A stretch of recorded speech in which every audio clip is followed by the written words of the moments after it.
कर लें।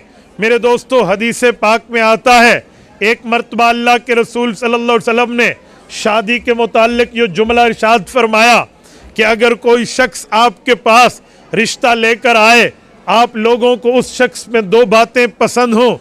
नंबर एक, उसकी शक्ल सूरत तुम्हें पसंद हो।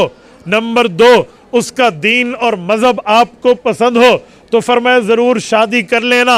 और अगर तुमने ऐसा न किया, तकुन फितनतुन फिल अर्ज़ि व फसादुन कबीर, ये चीज़ तुम्हारा इस जगह निकाह का इनकार करना, ये बहुत बड़े फसाद को और फितने को जन्म देगा। इससे पता चलता है रिसालत महब अलैहिस्सलातु वस्सलाम ने हमें निकाह को बतौर इबादत जो जिक्र फरमाया है, उस निकाह की इबादत की तरतीब रखनी चाहिए। और मेरे दोस्तों, मैं इस पर एक जुमला मज़ीद अर्ज़ करता हूँ।